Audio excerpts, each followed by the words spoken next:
Oke, kalau udah lengkap, eee, kita mulai. Selamat pagi, salam sejahtera bagi kita semua. Eee, pada pertemuan 3 online ini, kami dari kelompok 5 akan memaparkan materi tentang sistem penganggaran dan akuntansi pemerintah pusat dan daerah. Namun sebelum kami melanjutkan pemaparan materi, izinkan saya memperkenalkan diri saya masing-masing dan rekan-rekan kelompok saya.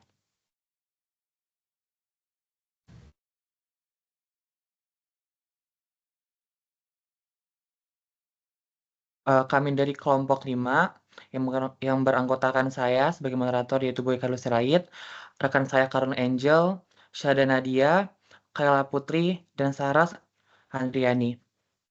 Eee, Berikutnya materi pertama akan dipaparkan oleh rekan saya Caroline.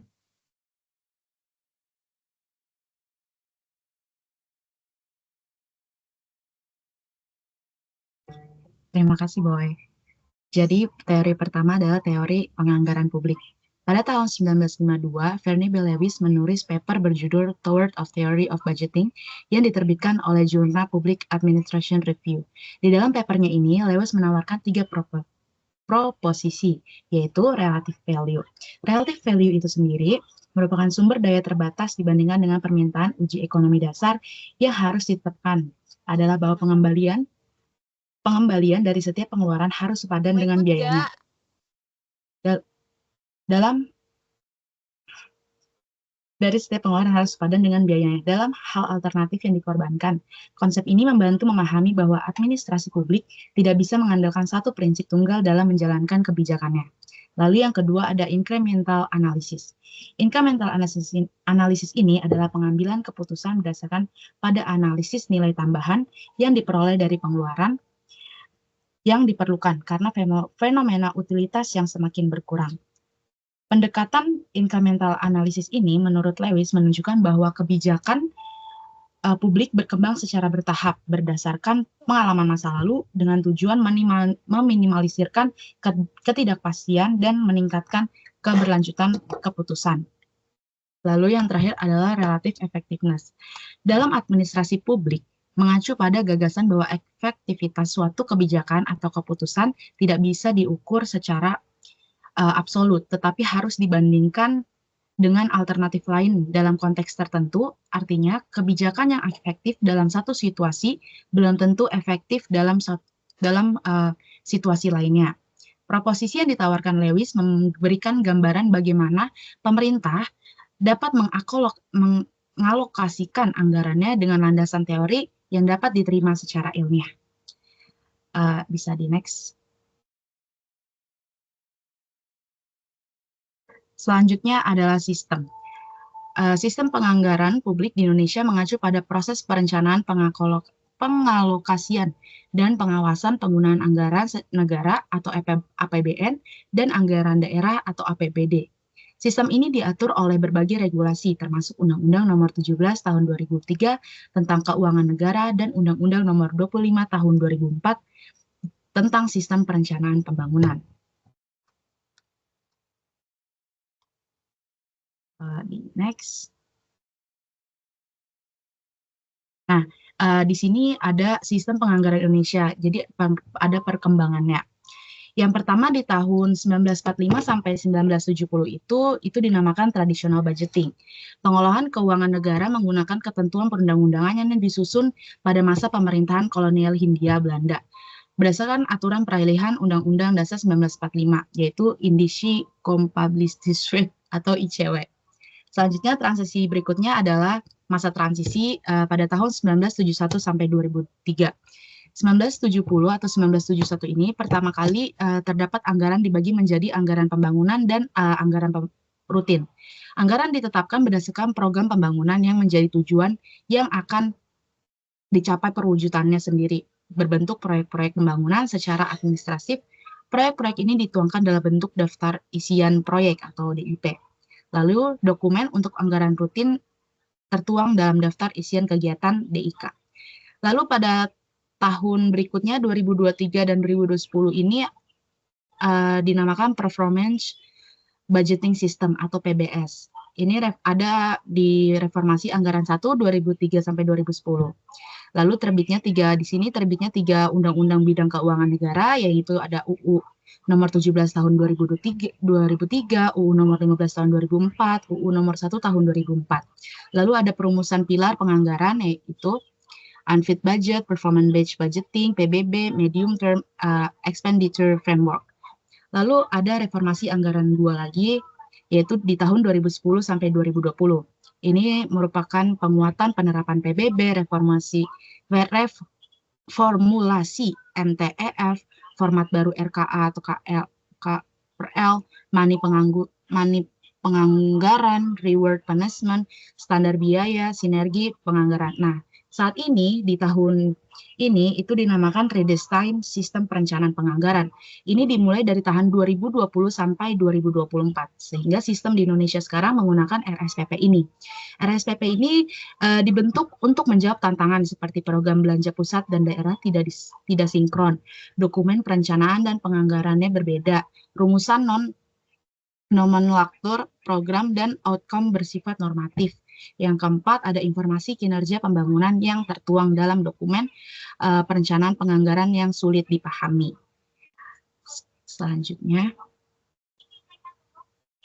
Selanjutnya ada siklus anggaran. Nah, siklus anggaran ini pertama kita mulai dari tahap persiapan. Tahap ini dilakukan perencanaan anggaran berdasarkan kebutuhan dan tujuan yang telah ditetapkan. Lalu di dalam tahapan ini juga ada estimasi pendapatan dan pengeluaran, disusun untuk memastikan kesesuaian dengan prioritas organisasi. Lalu di dalam tahapan ini juga ada biasanya melibatkan penyusunan draft anggaran oleh tim keuangan atau bagian terkait. Di tahap ratifikasi, anggaran yang telah disusun di tahap persiapan diajukan untuk disetujui oleh pihak yang berwenang seperti manajemen perusahaan atau legislatif dalam konteks pemerintahannya.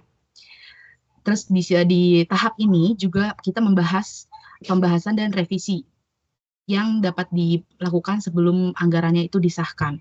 Lalu di dalamnya juga ada setelah mendapatkan persetujuan resmi, anggaran siap untuk diimplementasikan di mana itu di tahap berikutnya. Di tahap berikutnya ini, anggarannya sudah disahkan. Penggunaan dananya yang dilakukan untuk mencapai target telah ditetapkan dalam perencanaan. Jadi sudah bisa dilakukan, sudah deal. Lalu ada tahap pelaporan. Selama tahap ini, pelaksanaan anggaran laporan keuangan dibuat untuk mendokumentasikan realisasi anggaran dibandingkan dengan rencana awal. Laporan ini mencakup pemasukan, pengeluaran, serta kendala atau penyimpangan yang terjadi. Dalam pemerintahan, laporan ini biasanya diaudit oleh badan pengawas seperti BPK. Lalu di tahap terakhir adalah tahap evaluasi. Tahap evaluasi ini itu menilai penggunaan anggaran. Jika ditemukan penyimpangan atau ketidakefisienan, maka rekomendasi perbaikan dibuat untuk siklus anggaran berikutnya. Jadi siklus ini itu bersifat berulang, di mana hasil evaluasi dari suatu periode akan menjadi dasar untuk tahap persiapan pada periode selanjutnya. Siklus yang anggaran yang baik juga mencakup transparansi, akuntabilitas, dan efisiensi dalam pengelolaan keuangan itu sendiri. Bisa di next. Nah, setelah itu ada teknik penganggaran publik.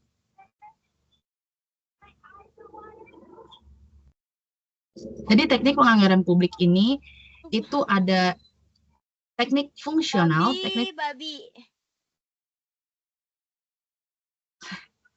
teknik fungsional ini sendiri, kepentingan formal merupakan refleksi anggaran sebagai produk dari suatu entitas mandiri. Kepentingan hukum merupakan pemberi makna yang solid bagi anggaran. Suatu entitas tertentu sebagai produk hukum, kepatuhan dalam melaksanakan anggaran dapat dijamin. Lalu ada pendekatan pengambilan keputusan. Ditinjau dari aspek ekonomi, penyusunan dan analisis anggaran, informasi dan komunikasi harus disaring dalam besaran ekonomi yang diartikan sebagai wujud kesejahteraan masyarakat. Lalu ada pendekatan psikologi atau motivasi. Pendekatan psikologi atau motivasi merupakan salah satu teknik penganggaran publik yang sangat baik dilakukan. Psikologi atau motivasi bukan saja merupakan ilmu yang membahas tentang kejiwaan manusia itu sendiri, melainkan lebih luas lagi. Ilmu ini juga mempelajari perekrutan dan penyeleksian pegawai. evaluasi kinerja pegawai, pelatihan pegawai, kepemimpinan, motivasi, dan kepuasan bekerja. Selanjutnya ada yang keempat adalah pendekatan lingkungan yang berkesinambungan. Pendekatan lingkungan berkesinambungan itu sendiri adalah pendekatan yang bertujuan untuk mencapai keseimbangan antara kebutuhan manusia saat ini dan pelestarian sumber daya alam untuk generasi yang akan datang. Pendekatan ini menekankan pentingnya pengelolaan sumber daya alam secara bijaksana, efisien, dan adil, dengan memperhatikan dampak jangka panjang terhadap lingkungan masyarakat dan ekonomi. Di teknik pendekatan lingkungan di sini, menurut White dan Savage itu dibagi menjadi 3 kelompok biaya lingkungan, yaitu conventional company cost, less tangible items, dan external cost. Conventional cost ini dan less tangible items dikelompokkan sebagai biaya internal bagi organisasi publik, yaitu pengumpulan biaya yang mempengaruhi neraca periode berjalan, peraturan yang ada, dan kondisi pasar. Less tangible items itu sendiri adalah biaya yang tidak langsung, organisasi publik atau perusahaan, tabungan atau aliran pendapatan yang menyangkut kewajiban ketaatan pada peraturan di masa mendatang. Perubahan nilai saham yang berkaitan dengan kinerja organisasi publik atas kegiatan lingkungan ini meningkatkan posisi dalam pasar produk hijau dan konsekuensi ekonomi atas perubahan citra organisasi publik keterkaitan dengan kinerja lingkungan. External cost itu sendiri merupakan biaya sosial atau lingkungan yang terjadi akibat operasi organisasi publik.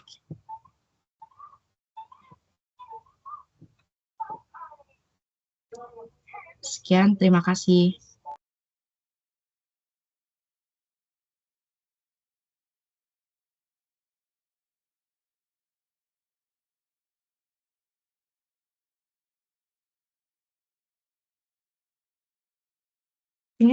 Selanjutnya, penganggaran publik di negara maju dan berkembang. Penganggaran publik di negara maju dan berkembang memiliki perbedaan signifikan yang mencerminkan tingkat perkembangan ekonomi, institusi politik, dan prioritas kebijakan masing-masing. Yang pertama, perbedaannya pada kapasitas keuangan dan sumber pendapatan. Pada negara maju, umumnya memiliki basis pajak yang kuat dan terdiversifikasi, termasuk pajak penghasilan, pajak perusahaan, dan pajak konsumsi. Sementara negara berkembang seringkali bergantung pada sumber pendapatan yang tidak stabil, seperti pendapatan dari komoditas atau bantuan luar negeri. Yang kedua, prioritas keuangan. Pada negara maju cenderung memprioritaskan pengeluaran untuk program kesejahteraan sosial seperti jaminan sosial, perawatan kesehatan, dan pendidikan tinggi. Sementara negara berkembang seringkali memprioritaskan pengeluaran untuk infrastruktur dasar seperti jalan, jembatan, dan listrik untuk mendukung pertumbuhan ekonomi. Yang ketiga, transparansi dan akuntabilitas. Untuk negara maju umumnya memiliki sistem penganggaran yang lebih transparan dan akuntabel dengan keterlibatan publik yang lebih besar. Sementara negara berkembang, transparansi dan akuntabilitas mungkin lebih rendah dengan risiko korupsi dan penyalahgunaan dana publik yang lebih tinggi. Yang keempat, sistem penganggaran. Negara maju sering menggunakan sistem penganggaran berbasis kinerja yang menghubungkan pengeluaran dengan hasil yang terukur. Dan negara berkembang mungkin masih menggunakan sistem penganggaran tradisional yang berfokus pada masukan daripada hasil. Dan yang terakhir, partisipasi publik. Pada negara maju, masyarakat sipil dan organisasi non-pemerintah seringkali terlibat aktif dalam proses penganggaran.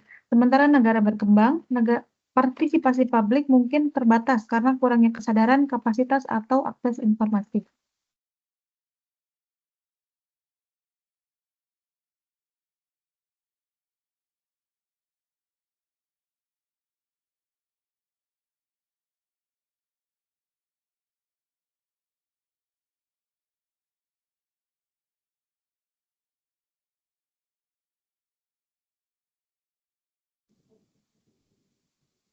Selanjutnya yaitu ada anggaran pendapatan dan belanja negara atau APBN adalah rancangan keuangan yang dibuat secara tahunan oleh pihak pemerintah Indonesia dan disetujui oleh DPR.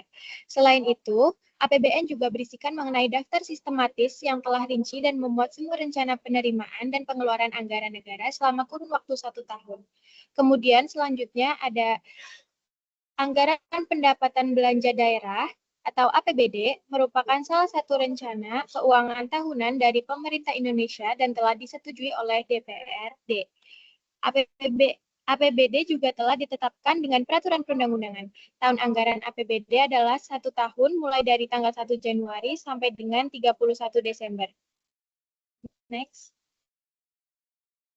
Kemudian ya ada fungsi APBN dan APBD. Yang pertama ada fungsi pengawasan, di mana berfungsi untuk mengawasi pelaksanaan program dan kegiatan pemerintah yang menjadi dasar bagi pemerintah untuk melakukan pengawasan terhadap penggunaan anggaran. Yang kedua yaitu ada fungsi alokasi, di mana APBN dan APBD harus dialokasikan secara adil dan merata antar wilayah dan sektor untuk mencapai tujuan tertentu.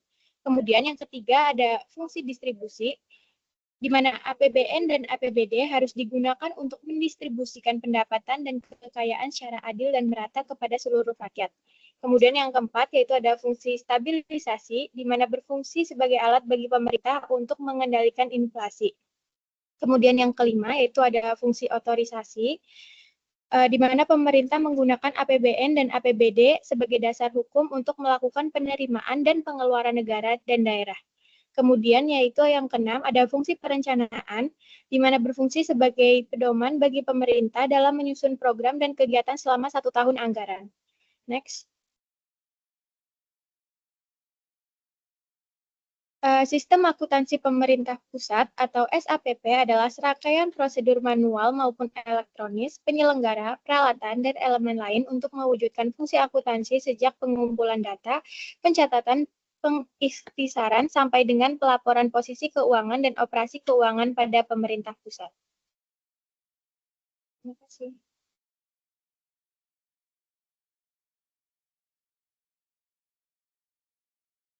Selanjutnya ada tujuan, sub, dan ruang lingkup SAP.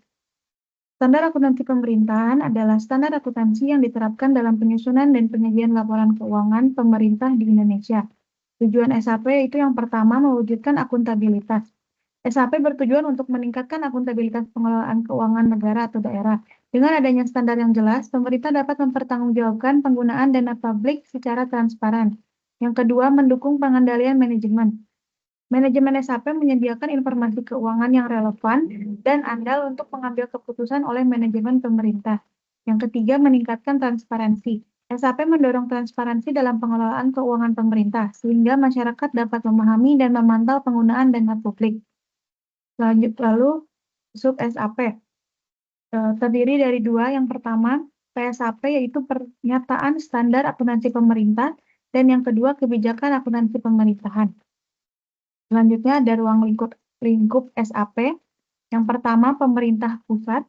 SAP berlaku untuk seluruh entitas pemerintah pusat, termasuk kementerian, lembaga negara, dan badan usaha milik negara. Yang kedua, pemerintah daerah. SAP berlaku untuk seluruh entitas pemerintah daerah, termasuk pemerintah provinsi, kabupaten, dan kota.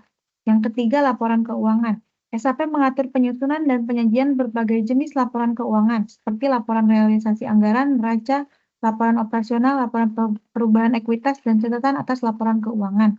Yang keempat, ada transaksi keuangan. SAP mencakup pengaturan transaksi keuangan pemerintah, termasuk pendapatan, belanja, pembiayaan, aset, dan kewajiban. Terima kasih.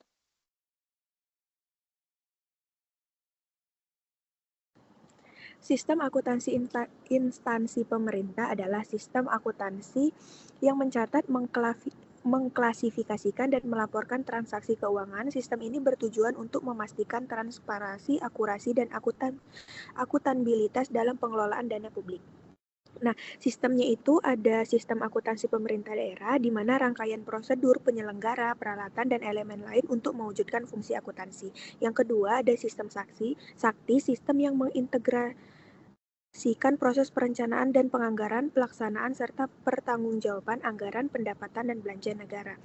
Yang ketiga, ada sistem akuntansi investasi pemerintah atau SAIP, serangkaian prosedur untuk mengelola investasi pemerintah. Terus yang keempat ada sistem akuntansi penerusan pinjaman atau SAPP, itu di serangkaian prosedur untuk mengelola penerusan pinjaman. Yang kelima ada sistem akuntansi transfer ke daerah, itu serangkaian prosedur untuk mengelola transfer ke daerah. Nah, ini ada kerangka SAP di mana standar akuntansi pemerintah, kompetensi sumber daya manusia, dan sistem pengendalian internal pemerintah berhubungan dengan kualitas laporan keuangan pemerintah.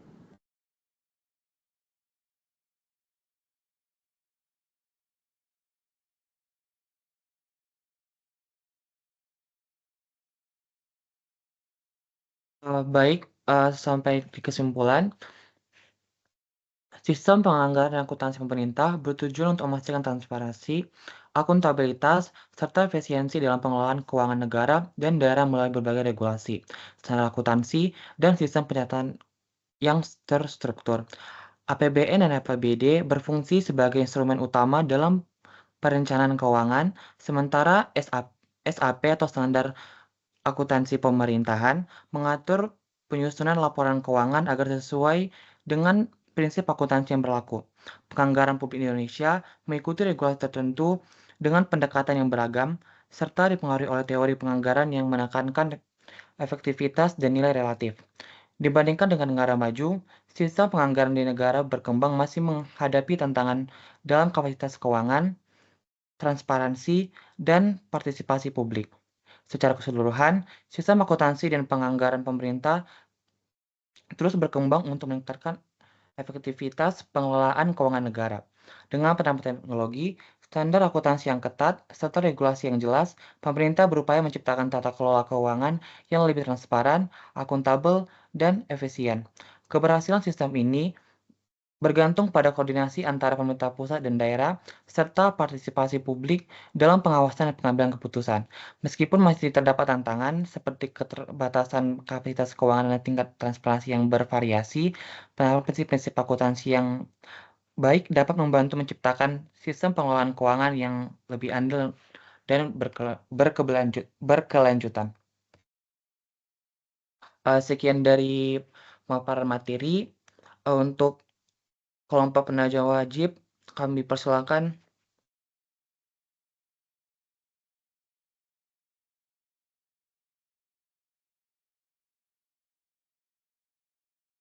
Silakan Zara. Atas kesempatannya, saya Zara Zinta Rahman dengan NIM 104 022 400 105. Saya ingin bertanya, di materi PPT kalian tadi kan mengatakan sistem akuntansi pemerintah itu punya banyak jenis seperti SAPD dan SAPP. Nah, semisal di masa depan kalian itu menjabat sebagai orang penting, menurut kalian itu sistem mana yang harus diperkuat dan alasan kalian memilih sistem itu? Apakah jelas? Jelas. Terima kasih Zara. Hmm. Oke, selanjutnya buat Novaldi, dipersilahkan. Oke, terima kasih. Pertanyaan saya juga sekitar SAP. Bisa nggak kalian jelasin bagaimana sistem akuntansi pemerintahan itu dapat membantu dalam pengambilan keputusan kebijakan publik yang lebih efektif? Apakah jelas? Jelas. Terima kasih Nopal. Terima kasih. Selanjutnya, Sesi dipersilahkan.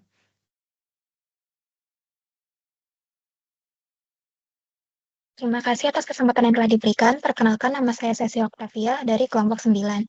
Di sini saya ingin bertanya tentang APBD.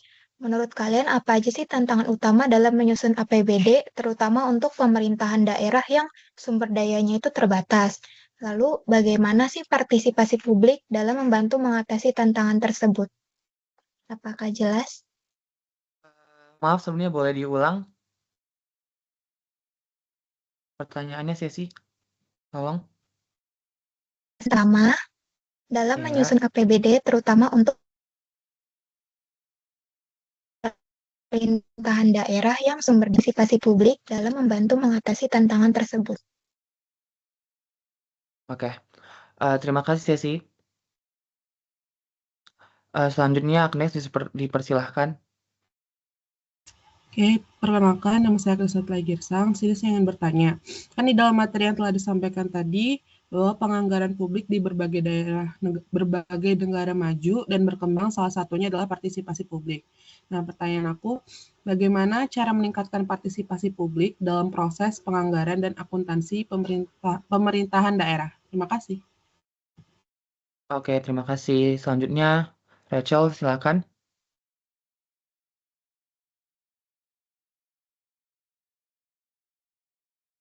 Baik, terima kasih atas kesempatannya. Perkenalkan, nama saya Rahel Salsabila Budiah, ingin bertanya, bagaimana teknik penganggaran berbasis lingkungan dapat diterapkan dalam kebijakan pembangunan berkelanjutan? Terima kasih. Apakah sudah jelas? Maaf, sebelumnya tolong diulang. Bagaimana teknik penganggaran berbasis di lingkungan dapat diterapkan dalam kebijakan pembangunan berkelanjutan? Sudah jelas? Sudah, baik, terima kasih. Baik, untuk kelompok nanya wajib, sebentar kelompok kita akan mendiskusikan jawabannya.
Izin menjawab pertanyaan Zahra, kami memilih sistem Sakti karena sistem Sakti itu pengelolaan keuangan negara penting banget buat bikin semuanya lancar dan efektif di seluruh Indonesia. Semua kementerian dan lembaga pakai sistem Sakti, jadi ini bukan cuma sistem biasa, tapi simbol kemajuan dan digitalisasi negara kita. Nah, di zaman teknologi yang terus berkembang, sistem Sakti harus terus diperkuat biar bisa makin canggih, punya data yang akurat dan cepat, serta keuangan negara jadi lebih terbuka dan bisa dipertanggungjawabkan. Apakah sudah cukup, Zahra?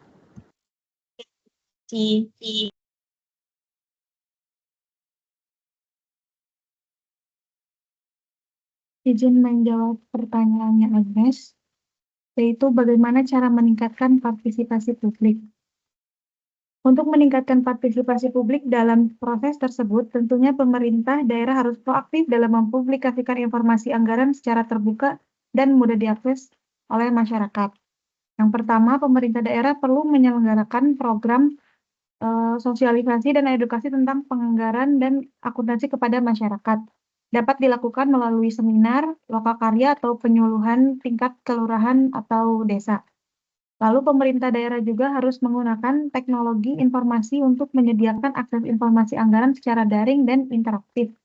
Aplikasi seluler atau situs web dapat digunakan untuk menampilkan data anggaran, menerima masukan dari masyarakat, dan menyelenggarakan diskusi daring. Apakah cukup? Oke, cukup. Terima kasih, Kayla. Tidak, Mas.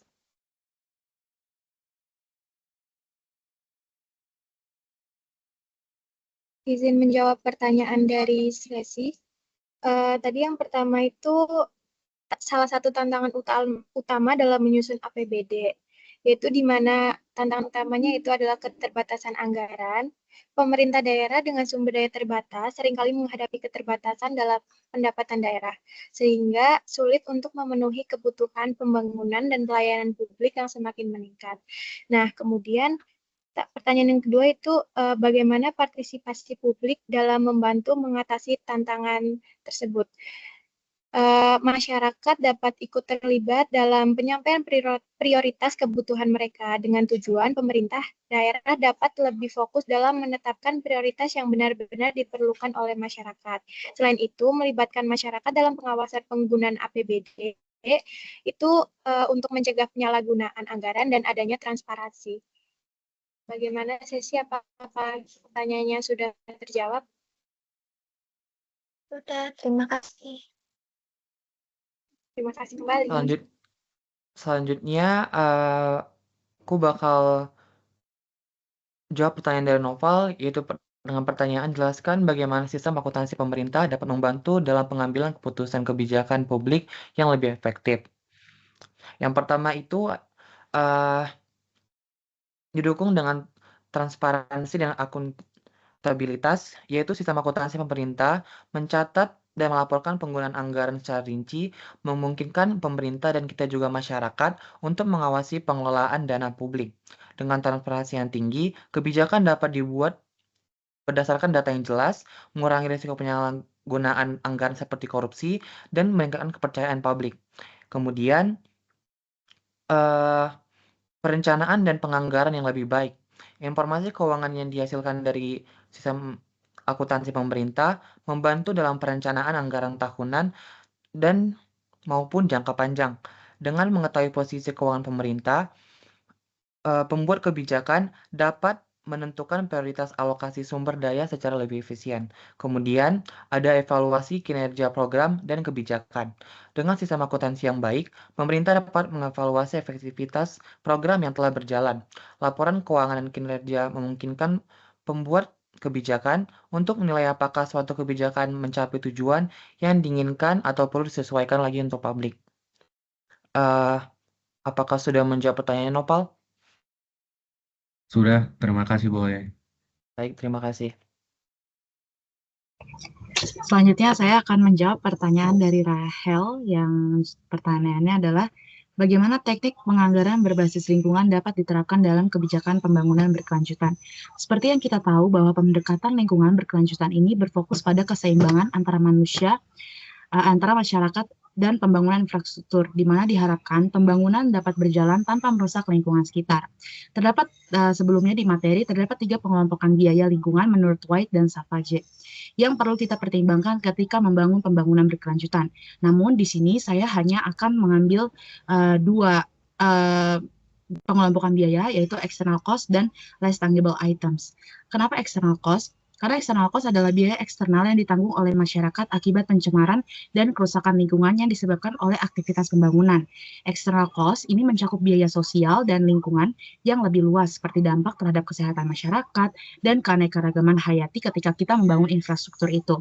Dengan memperhitungkan biaya eksternal ini dalam anggaran, pembangunan dapat lebih berorientasi pada pengurangan dampak negatif terhadap lingkungan dan meningkatkan kesejahteraan masyarakat secara keseluruhan. Selanjutnya adalah less tangible items. Mengapa less tangible items? Atau biaya less tangible items ini adalah biaya yang tidak langsung dan tidak terlihat, seperti perubahan nilai saham terkait dengan kinerja lingkungan, serta pengaruh terhadap citra organisasi juga harus diperhitungkan dalam anggaran. Dalam pembangunan berkelanjutan, menjaga reputasi dan kinerja lingkungan perusahaan atau pemerintah sangat penting untuk memastikan keberlanjutan sosial dan ekonomi di masa yang akan datang. Peningkatan citra melalui pengelolaan lingkungan yang baik akan mendukung keberlanjutan ekonomi. Jadi sebenarnya dalam teknik pendekatan lingkungan ini adalah memasukkan anggaran lingkungan yang terdampak bukan hanya saja kita mencatat cost dalam biaya infrastruktur itu sendiri, tapi kita juga memasukkan anggaran yang kalau terjadi sesuatu pada lingkungan sekitar yang ketika kita membangun infrastruktur itu sendiri. Dengan adanya teknik ini, kita jadi bisa meminimalkan pendampak negatif terhadap lingkungan dan memaksimalkan manfaat jangka panjang bagi masyarakat, sehingga pembangunan berkelanjutan ini berjalan lancar tanpa adanya kebingungan biaya pada saat lingkungan itu tercemar. Apakah sudah menjawab, Rahel? Sudah. Terima kasih. Thank you. Baik, kami membuka sesi pertanyaan untuk 2 orang di luar kelompok penanya wajib. Jika ada, dipersilahkan.